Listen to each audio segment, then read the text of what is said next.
Pronto. Então, vamos lá. Hoje está funcionando. Então, vamos lá, estudar aqui a parábola do bom samaritano. Essa aí é conhecida, né?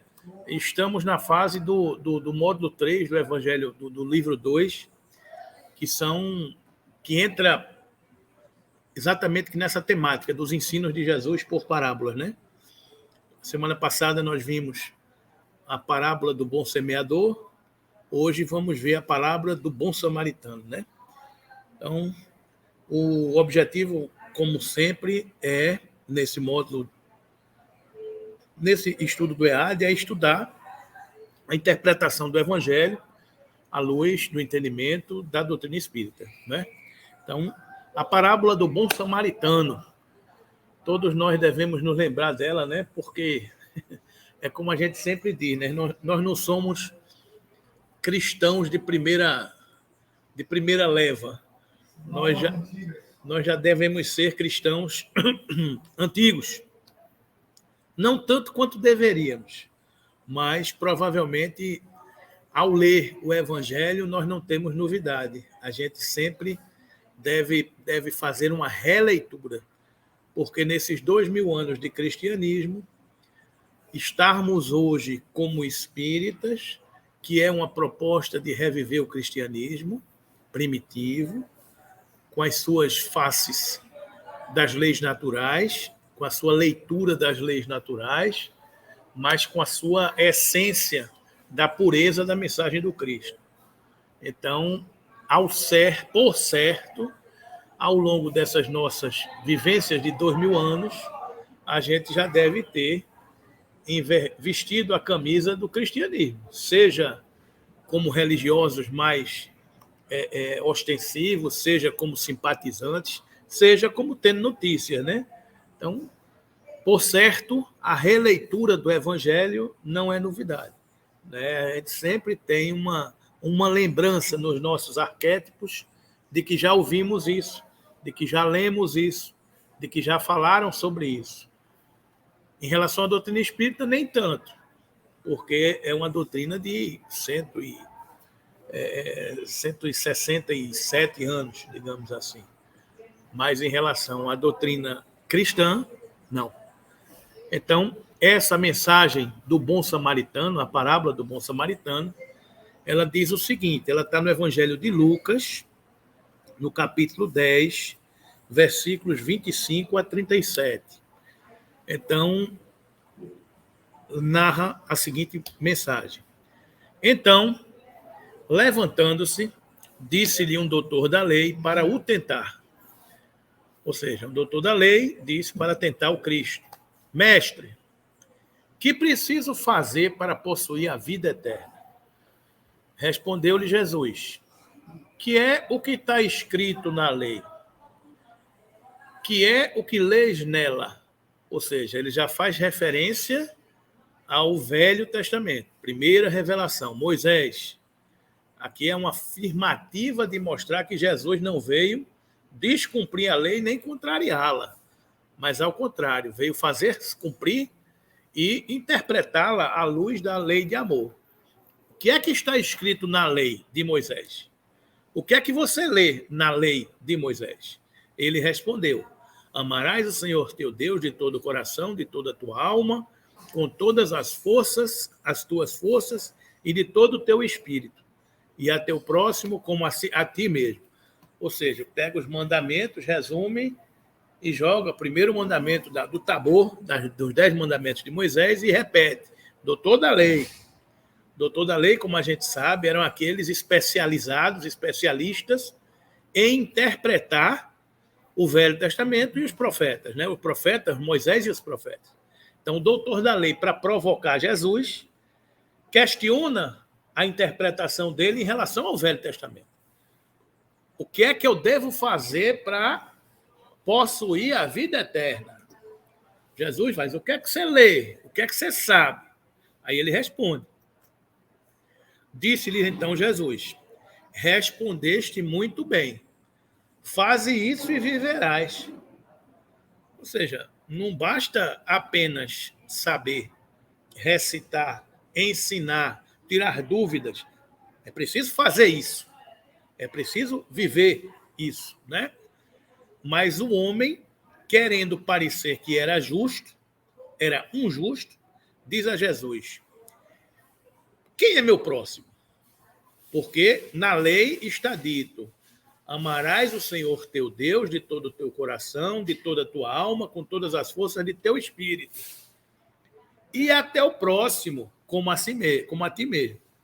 Aí o homem, para tentar essa interpretação, diz Jesus: tá, tudo bem, amar a Deus acima de todas as coisas, com todas as forças da alma, com todas as forças do meu espírito. Tranquilo, Deus está lá, eu estou amando aqui com fé, com força, com ardor. Agora, amar o meu próximo como a mim mesmo, como a ti mesmo. E quem é meu próximo? Aí ele joga essa interrogação, digamos assim, essa dúvida para Jesus. Quem é meu próximo? Jesus, tomando a palavra, lhe diz. Aí, Jesus, como ensinava por parábolas, por colocar situações corriqueiras da vida das pessoas daquele tempo, tanto é que a liturgia da Igreja Católica Apostólica Romana, boa parte dos discursos em interpretação dos evangelhos, os padres dizem naquele tempo, ou seja, referindo-se ao momento em que se vivia. Então, naquele tempo, Jesus diz: um homem que descia de Jerusalém para Jericó caiu em poder de ladrões, que o despojavam. Cobriram de ferimentos e se foram, deixando o semi-morto. Aconteceu em seguida que um sacerdote, descendo pelo mesmo caminho, o viu e passou adiante. Um levita, que também veio àquele lugar, tendo observado, passou igualmente adiante. Mas um samaritano, que viajava chegando ao lugar onde jazia aquele homem, e tendo-o visto, foi tocado de compaixão. Aproximou-se dele, deitou-lhe óleo e vinho nas feridas e as pensou. Depois, pondo no seu cavalo, levou-o a uma hospedaria e cuidou dele. No dia seguinte, tirou 2 denários e os deu ao hospedeiro, dizendo: trata muito bem deste homem, e tudo que despenderes a mais, eu te pagarei quando regressar. Qual desses 3 te parece ter sido o próximo daquele que caíra em poder dos ladrões? Aí o doutor respondeu: aquele que usou da misericórdia para com ele. Então vai e faz o mesmo. Ou seja, Jesus conta uma história para exemplificar quem é nosso próximo e para nos trazer a essência da vida em sociedade que nos conduz a Deus. Agir com misericórdia, ter caridade. Então é essa a interpretação que a gente vai passar a entender segundo a doutrina espírita. Então, respondendo-lhe, primeiro, antes disso, né? Quando diz que primeiro a gente tem que analisar o fato da estrada de Jerusalém para Jericó, né? E o diálogo, que os personagens dessa parábola, primeiro, é o caminho de Jerusalém para Jericó, é o doutor da lei, é o sacerdote, é o levita, é o samaritano. E é a conduta de hospedá-lo, passar óleo nas suas feridas, é a conduta de pagar 2 denários ao hospedeiro, e é a conduta de interpretar tudo isso. Esses são os personagens dessa historinha, dessa parábola que Jesus nos conta, né? Então, respondeu-lhe Jesus: descia um homem de Jerusalém para Jericó e caiu na mão de salteadores, ladrões. Um homem ia caminhando de Jerusalém para Jericó e alguns ladrões o pegaram, os quais o despojaram e, espancando, se retiraram, deixando meio morto. Então, a primeira história, Jerusalém a Jericó era uma estrada muito utilizada naquele tempo, naquela época, e estava a distância de 23 quilômetros entre uma cidade e outra, né? Então, era comum mercadores, trabalhadores fazerem esse trajeto de Jerusalém para Jericó, de Jericó para Jerusalém. Faziam esse caminho muitas pessoas, centenas de pessoas, milhares de pessoas passavam por aquela estrada, né? Então, Jerusalém é uma cidade bíblica espalhada entre dois montes, a uma altitude média de 750 metros, limitada ao sul e ao oeste pelo Vale do Enon e a leste pelo Vale do Cedron, que a separa do Monte das Oliveiras. Aqui a gente está contextualizando essa cidade histórica, Jerusalém. Né? Quem é Jerusalém? Né? Depois Jerusalém começou a ser habitada desde o terceiro milênio antes de Cristo. Terceiro milênio antes de Cristo, Jerusalém começa a ser habitada. 3.000 anos antes de Cristo. Né? Depois da conquista do local pelos israelitas. Jerusalém foi ocupada pela tribo de Benjamim, uma das 12 tribos de Israel. A gente sabe que o reino de Israel se dividiu entre os 12 filhos de Jacó e fundou-se as 12 tribos de Israel, que, sob o comando do rei Davi, subjugou os habitantes nativos formados por uma população racial heterogênea. Os jebuseus, os amorreus e os initas. Davi, o rei Davi, transformou Jerusalém na capital independente das 12 tribos. Fez dela um centro de tradição cultural e espiritual do judaísmo, levando para lá a Arca da Aliança, a que todas as tribos prestavam vassalagem. Ou seja, as 12 tribos prestam e rendem homenagem a Jerusalém, a cidade centro do judaísmo, né? O primeiro templo da religião judaica foi erguido nessa cidade por Salomão, mais ou menos 1.000 anos antes de Cristo, 960 anos antes de Cristo, né? O rei Salomão. Jerusalém sofreu vários ataques de povos conquistadores, sendo que os mais importantes foram o ataque babilônico, 587, 586 anos antes de Cristo, o do Egito, Guerra dos Ptolomeus, o da Síria, Guerra dos Seleucidas, entre os anos 201, 199 e 198 a.C. E em 63 anos antes de Cristo, os romanos dominaram a região e designaram Herodes, rei da Judéia, em 40 anos antes de Cristo. Essa é a história que a gente tem mais lembrança da questão do Império Romano conquistando Jerusalém, o rei Herodes sendo nomeado representante da Judéia, de toda aquela região, que foi exatamente nesse contexto, nesse cenário que nasce Jesus. Inclusive, nessa semana que estamos, para lembrar, mais uma vez, a vinda, o Natal de nosso Jesus, quando ele resolve vir à Terra e escolhe exatamente nascer no meio, no coração desse burburinho de confusões políticas, religiosas, sociais. Né? Jesus escolhe nascer exatamente no seio dos judeus, em Belém de Judá. Não é que a gente sabe essa história toda, mas aí é outro cenário. Espiritualmente falando, Jerusalém é considerada a sede do monoteísmo, simbolizando para o judaísmo uma cidade santa. Então, da mesma forma que Meca é uma cidade santa para os muçulmanos, porque foi lá que nasceu Maomé, da mesma forma que Roma é uma cidade santa para os católicos, pela fundação da Igreja Católica Apostólica Romana em Roma, Jerusalém é uma cidade santa para os judeus, pela construção do Templo de Salomão, que já é uma consequência da Arca da Aliança, que foi colocada pelo rei Davi, unindo as 12 tribos e colocando a cidade como uma referência da história das 12 tribos e na história do judaísmo. Né? Nos dias atuais, Jerusalém é a capital de Israel e também, para os palestinos, a capital do Estado palestino. Daí aquela disputa que existe entre palestinos e judeus, aquela confusão histórica, é a Terra Santa, que fica aquela questão histórica das disputas de tudo isso. Né?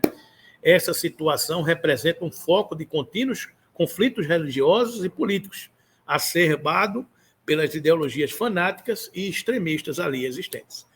Até hoje, as pessoas lutam por espaços territoriais, por disputas políticas, por soberania religiosa, onde o meu está certo, o teu está errado, onde o meu é o correto, o teu é o equivocado.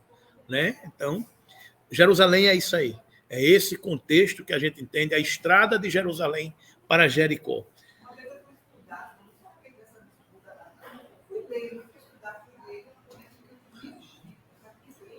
Aí eu pensei, né? Tem que dar o petróleo ao Fernando. É porque é muito fé. Não, é uma questão exatamente religiosa, santa. E se a gente for observar, Rita, A terra não é fé.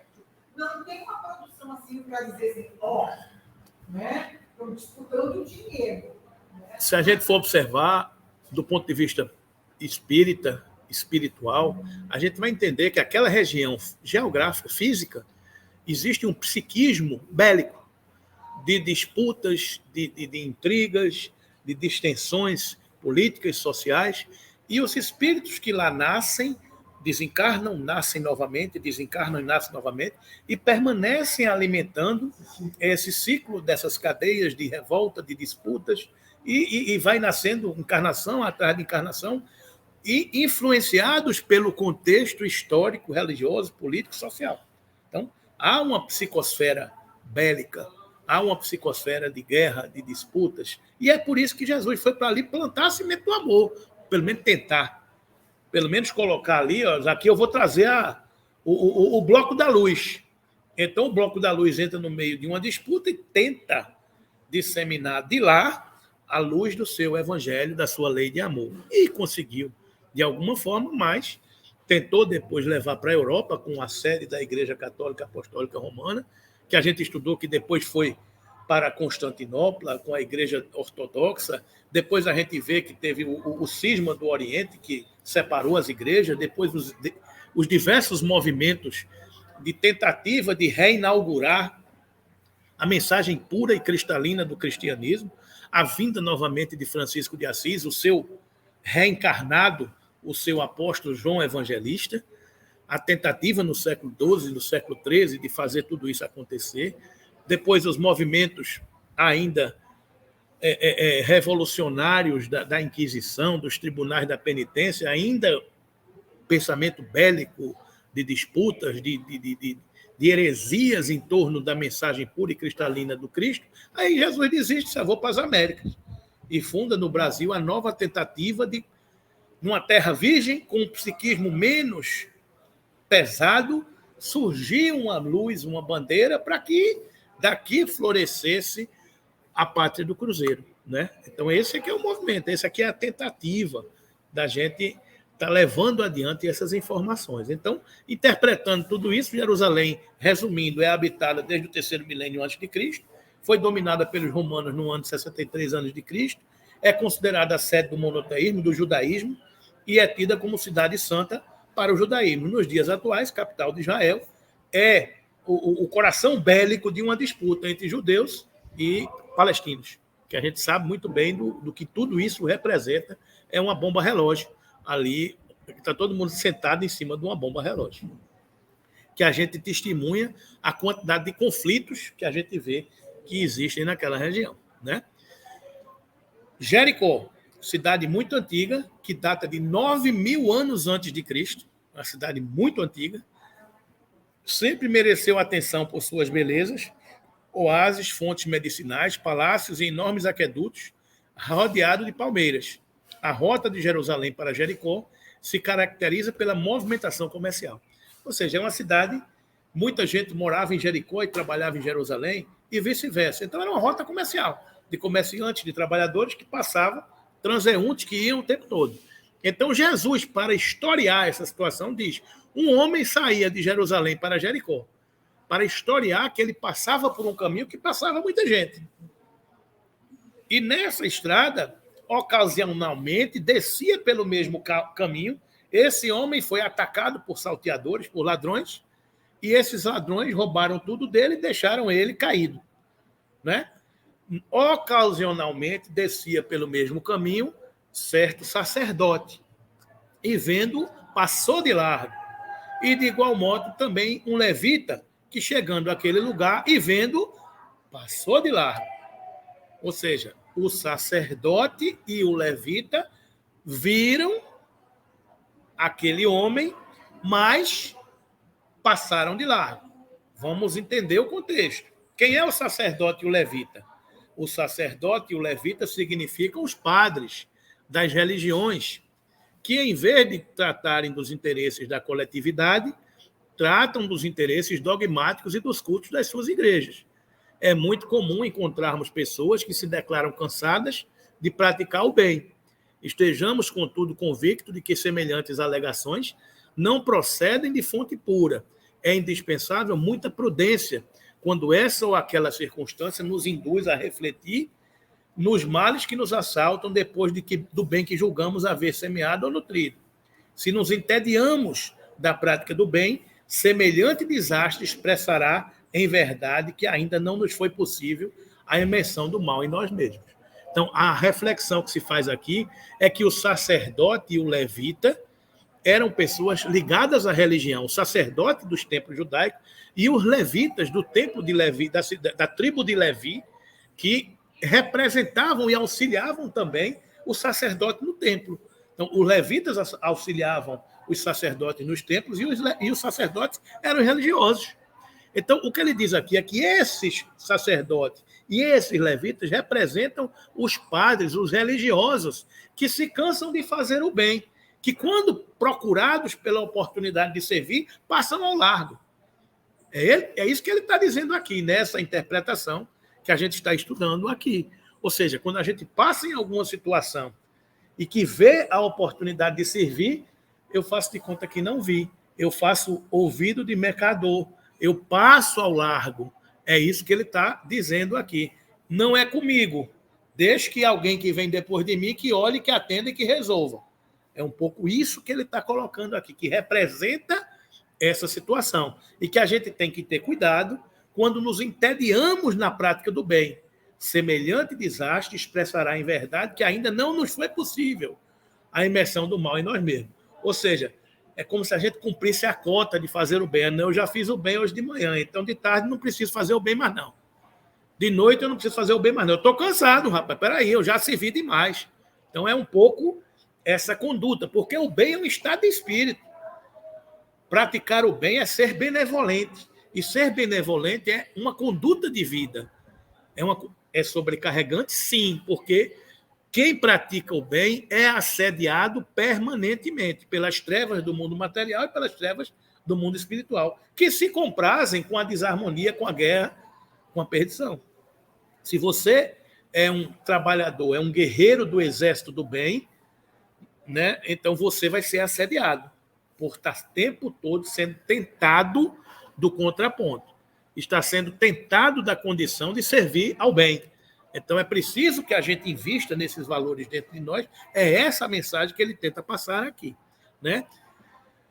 Porque o que acontece aqui também, gente? A gente analisar direitinho aqui é o seguinte, é que essa estrada, imagine a quantidade de pessoas que passavam por aquela estrada. A gente já viu que Jerusalém era um centro, Jericó era um centro, e que muitas pessoas passavam por aquela cidade. Então, passavam centenas, milhares de pessoas. No exemplo da parábola, ele diz que o sacerdote e o levita viram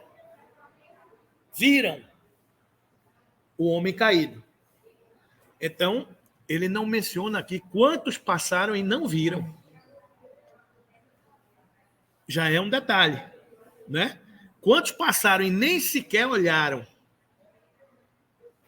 Porque também tem essa situação. Quantas pessoas nem ligam para a dificuldade que está ao seu redor? Quantas pessoas lhe viram no dia que você mencionou, que chegou aqui e procuraram você, e lhe viram? Está entendendo, Rita, essa história que a gente está colocando? Você começou amanhã fazendo uma reflexão que você estava um dia que não estava muito bem e chegou num determinado lugar e uma pessoa disse, quero falar com você. Essa pessoa que disse isso, ela lhe viu. E mais do que lhe viu, ela agiu com misericórdia. Porque ela sentiu uma necessidade do seu espírito. Então, essa, muitas vezes, é a conduta. Porque muitas pessoas passam por nós num dia de que a gente não está bem e não está nem aí. E muitas vezes a gente vê, a gente olha assim, não, Vinícius, você não está bem, o que é que você tem, meu irmão? O que é que eu posso fazer para lhe ajudar? Ou seja, é a gente começar a enxergar o outro. Primeiro passo, enxergar o outro. Segundo passo, agir. O que é que eu posso fazer para lhe ajudar? Eu estou aqui à disposição para servir, porque muitas vezes nós somos instrumentos da luz e das trevas. Ainda ontem, numa reunião mediúnica, o espírito me disse, eu tive muita dificuldade de dar um passe numa determinada pessoa. Um espírito que disse que teve dificuldade de dar um passe numa pessoa. Tamanho o estado emocional de raiva, de situação emocional que a pessoa se encontrava. Porque a partir do momento que a pessoa dá essa brecha, atuam espíritos que se comprazem com isso. Aí, esse espírito, que era como se fosse um mentor, um espírito familiar e amigo, disse, eu trouxe aqui alguns espíritos que perturbavam o ambiente. E, na sequência, a gente conversou com esses espíritos. E os espíritos diziam, é muito fácil assediar essas pessoas, assediar vocês, porque vocês dão brechas, vocês se alimentam dessas coisas. Então, é muito fácil. E, nessa hora, eu nem sou muito adversário dessa criatura, mas eu sou adversário de tudo. Na hora que eu peguei ele, eu afetei o irmão, a irmã, a esposa, o marido, o avô, a avó, a tia, o primo. Ou seja, na hora que ele atinge um membro de uma família, ele atinge o núcleo familiar através de uma pessoa.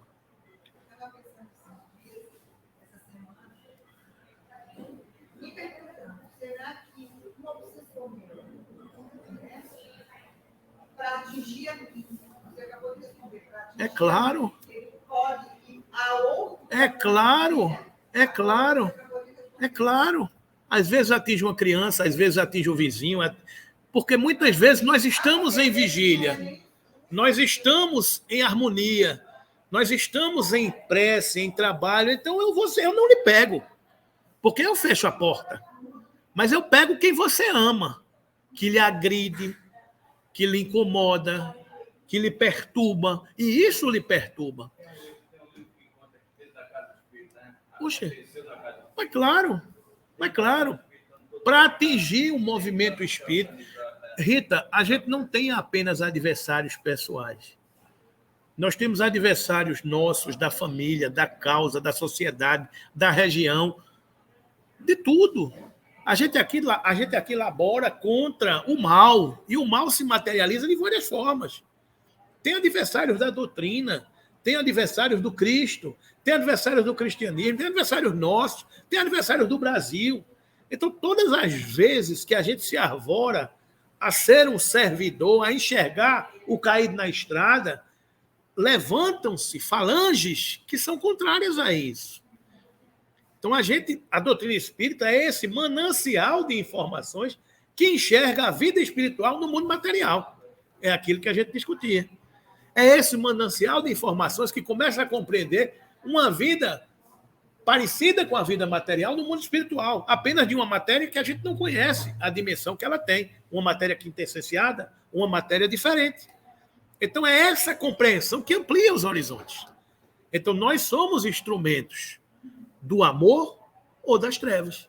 Depende da sintonia que a gente quer se colocar. Então, é isso que, muitas vezes, a gente tem que estar sempre à disposição. Porque passou o sacerdote, passou o levita e viram. Despertaram para ver, mas estavam entediados de servir ao bem. Estavam cansados. Passaram ao largo. É isso que ele coloca. Aí Jesus diz, mais um samaritano que ia de viagem, chegou ao pé dele e vendo-o,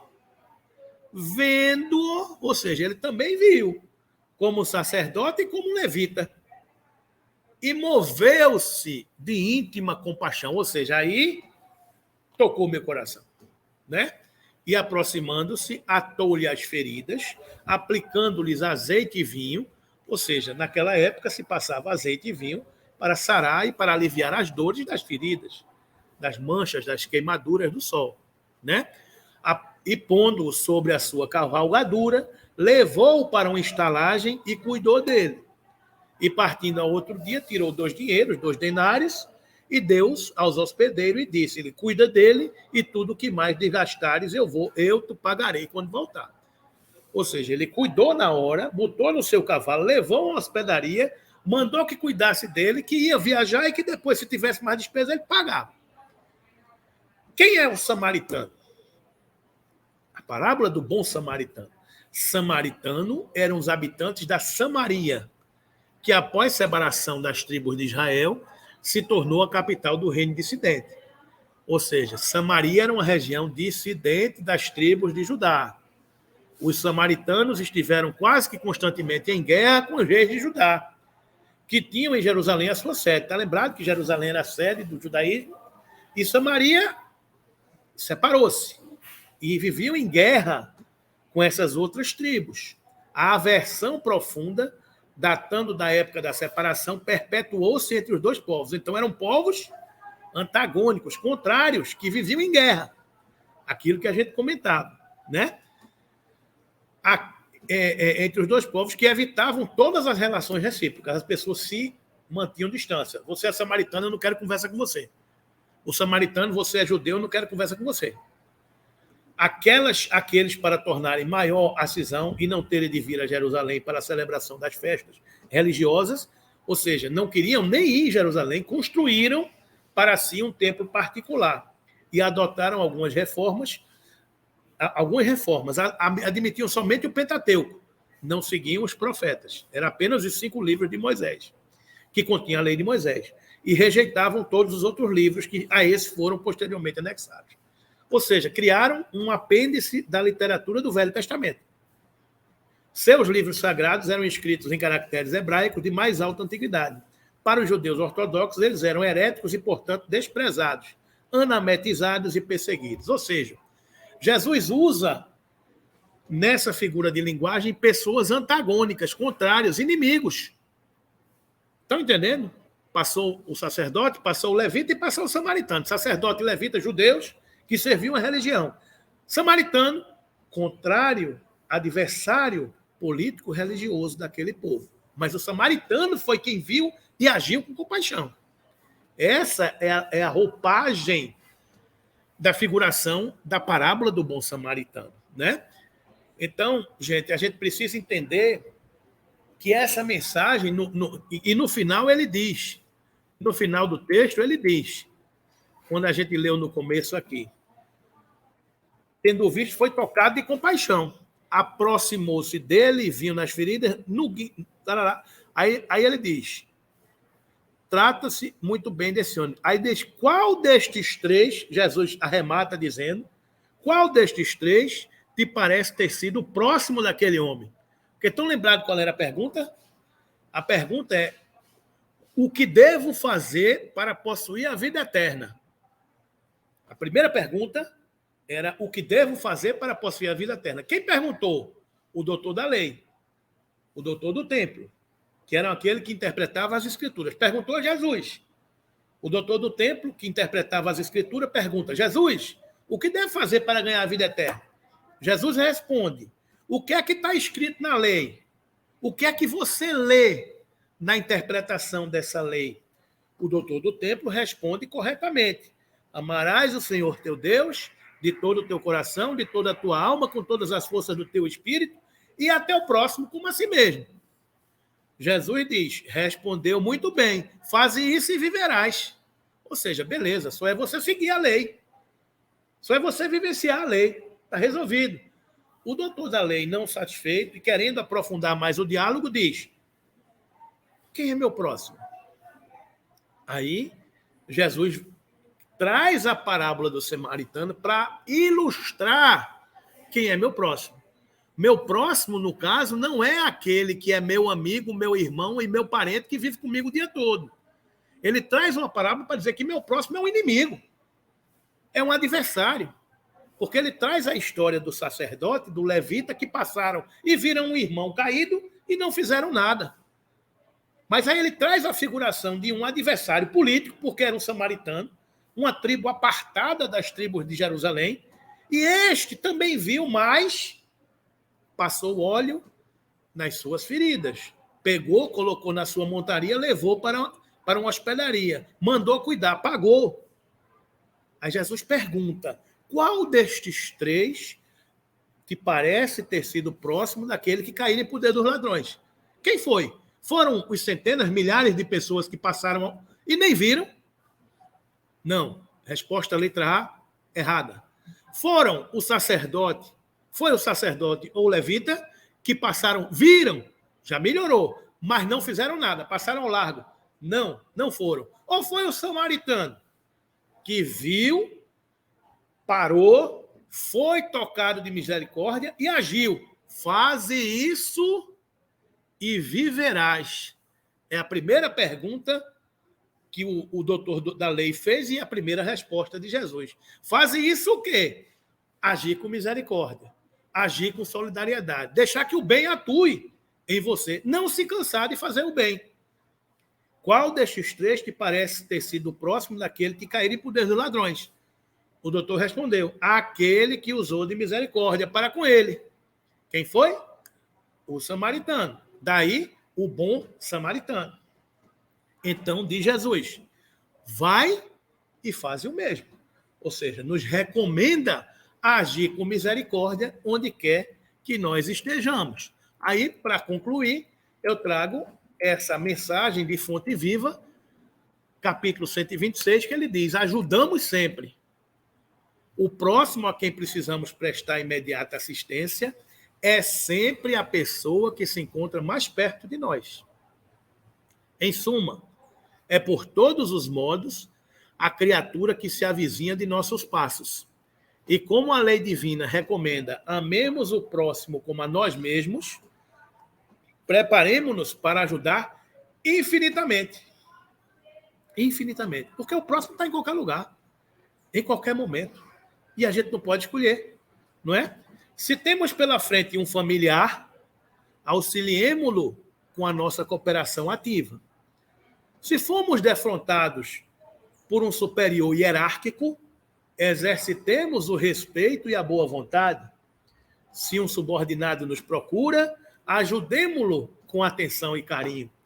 Nas circunstâncias da vida, o núcleo familiar, o núcleo profissional, são oportunidades de servir e ajudar sempre. Se um malfeitor nos visita, pratiquemos a fraternidade, tentando, sem afetação, abrir-lhes rumos novos na direção do bem. Se um doente nos pede socorro, compadeçamo-nos de sua posição, qualquer que ele seja.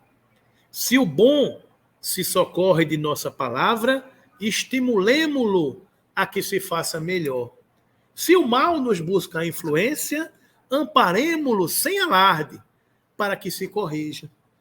Aí tem essa figurinha que eu coloco aqui. Não é pesado, é meu irmão. É aquela passagem que um irmão levou o outro e que estavam numa nevasca e o outro disse: rapaz, teu irmão caiu. Ele fez: não, vou pegar ele e vou levar comigo. E um se abraçou com o outro e levou. E o outro disse: eu não vou levar não, porque eu não vou aguentar. Aí saiu andando sozinho no meio da nevasca. Quando chegaram lá na frente, o que foi sozinho estava morto, porque não aguentou o frio. Mas o que estava carregando o irmão abraçado sobreviveu. Por quê? Porque o calor de um aqueceu o outro. E eles conseguiram vencer a nevasca e chegaram do outro lado. É por isso que ele vê aqui a criança nas costas e diz: não é pesado, é meu irmão.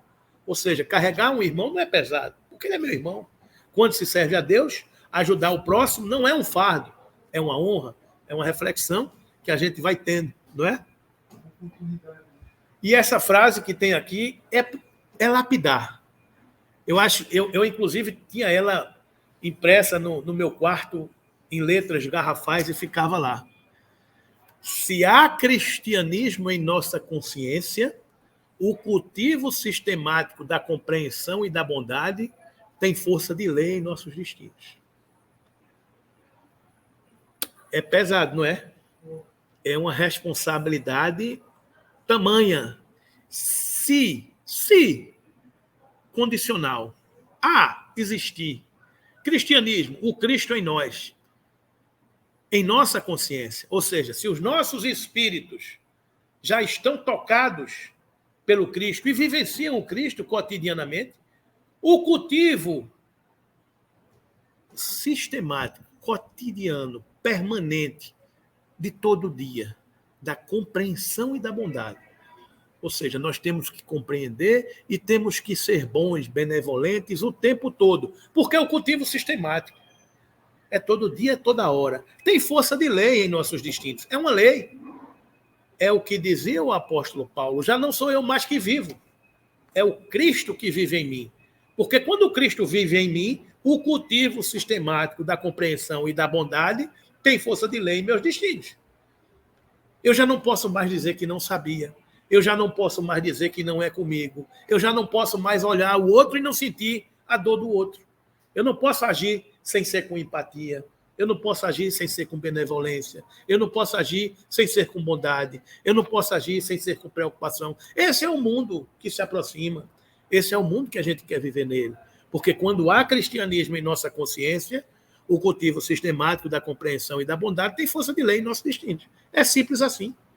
Então, todas as situações nos chamam a isso. Oi. Eu acho que esse pedacinho aí, o tipo sistemático da compreensão, eu acho que isso diz tudo. Sim. Do espírito, do sentimento do cristiano. Porque, às vezes, eu já presenciei algumas coisas aqui, mas não só aqui dentro. Né?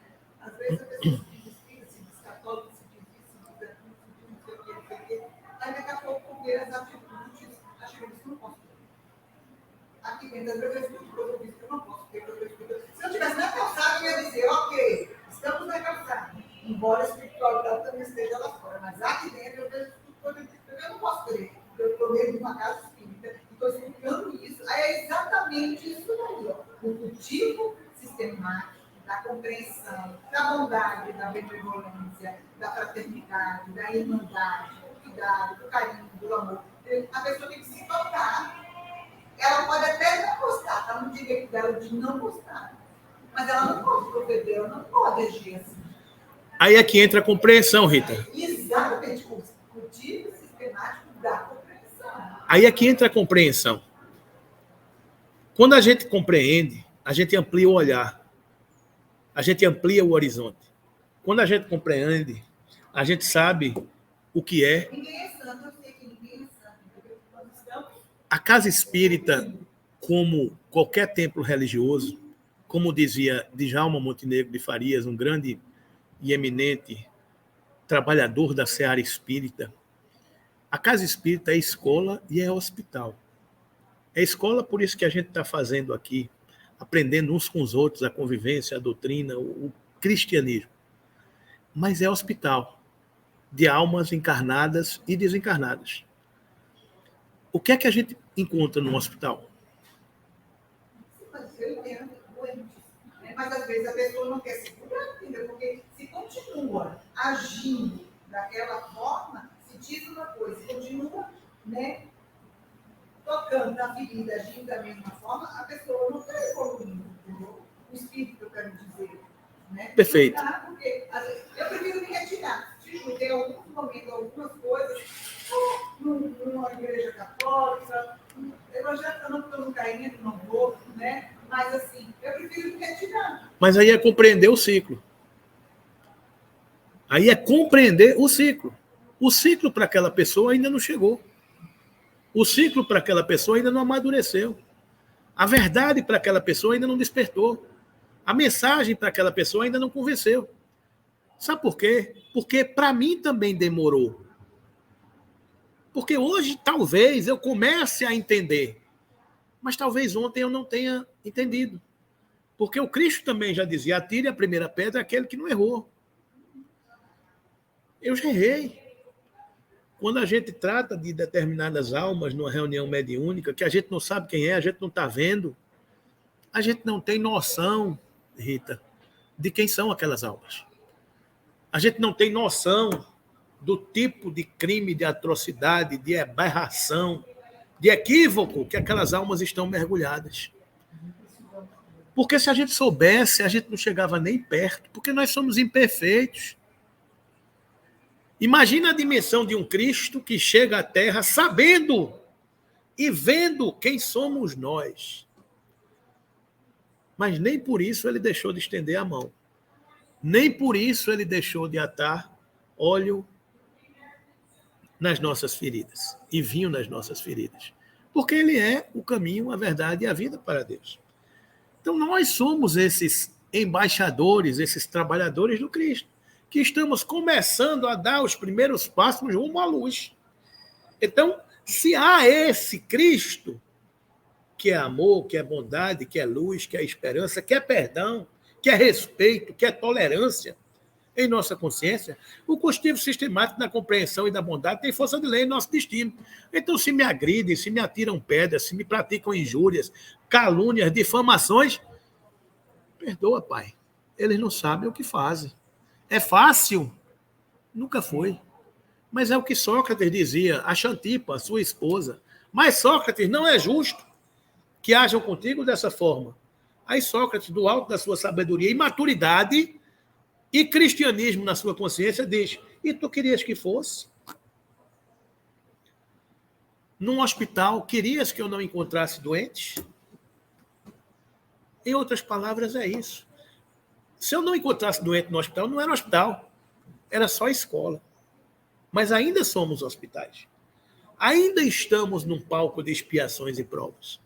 Então, num palco de expiações e provas, encontraremos e nos defrontaremos com espíritos diferentes de nós, com necessidades diferentes das nossas.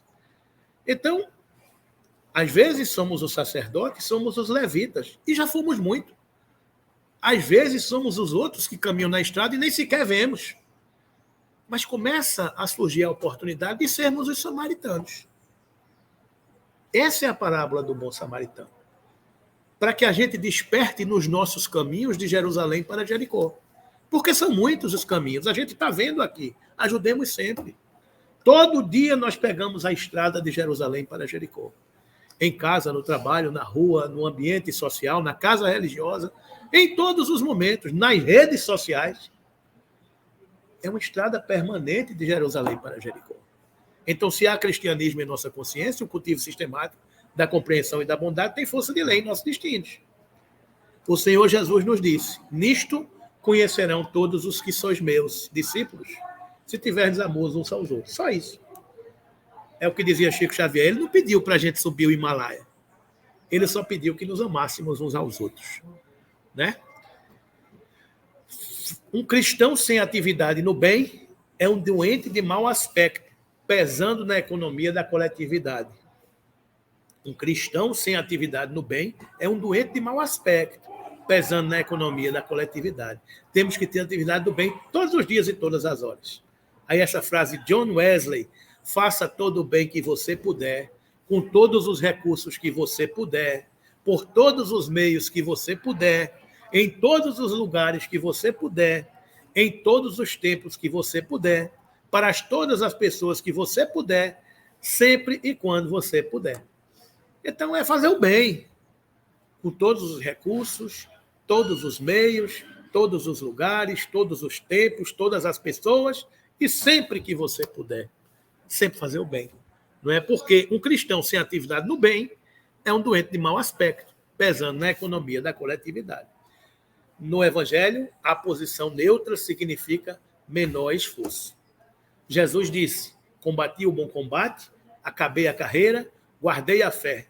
Desde agora, a coroa da justiça me está guardada, a qual o Senhor justo juiz me dará naquele dia, e não somente a mim, mas também a todos que me amarem a sua vinda. Está lá em Timóteo, capítulo 4, versículos 7 e 8. Combati o bom combate, acabei a carreira e guardei a fé. Então, a gente precisa entender que com Jesus de perto, agindo intensivamente junto dele, ou com Jesus de longe, retardando o avanço da luz, e sabemos que o Divino Mestre amou e amparou, lutou em favor da luz e resistiu à sombra até a cruz. Então, hajamos com Jesus de perto, agindo intensivamente junto dele. Então, esse é o desafio de todos nós, diante do próximo que se acerca do coração. Cada dia, lembra-te sempre de que está situado na terra para aprender e para auxiliar. Esse é que é o nosso papel aqui. E a gente é colocado no contexto, no ambiente que a gente necessita para aprender e para auxiliar. É isso que o Cristo quer de nós, que auxiliemos enquanto pudermos, façamos o bem sem olhar a quem, porque você é o desejo de seguir para Deus. Mas entre Deus e você, o próximo é a ponte, como dizia André Luiz. E finalizando o estudo dessa manhã, a gente bota essa mensagenzinha aqui, essa figura dos Reis Magos chegando na hospedaria de Belém, para lembrar o aniversariante do mês e falar da nossa gratidão por ele e por tudo aquilo que ele fez por nós e que faz por nós. Então, um Feliz Natal para todos vocês, que Jesus possa permanecer nos abençoando, nos inspirando e nos proporcionando essa viagem rumo à nossa melhoria espiritual, né? Então, que Jesus nos abençoe e vamos encerrando a manhã de hoje desse estudo da parábola do bom samaritano, repetindo, as estradas de Jerusalém para Jericó estão permanentemente nas nossas vidas. Já fomos levitas, já fomos sacerdotes, já fomos pessoas que circulavam por essa estrada, ainda somos, em determinadas circunstâncias, essas pessoas, mas que hajamos, cuidemos para ser os bons samaritanos da parábola e nas nossas vidas. Porque quando há cristianismo em nossos corações, o cultivo sistemático da compreensão e da bondade tem força de lei em nossos destinos. Não é isso? Que Jesus nos abençoe e que a gente siga adiante com o nosso Cristo Jesus, que nasceu mais uma vez para nos lembrar o caminho, a verdade e a vida para Deus.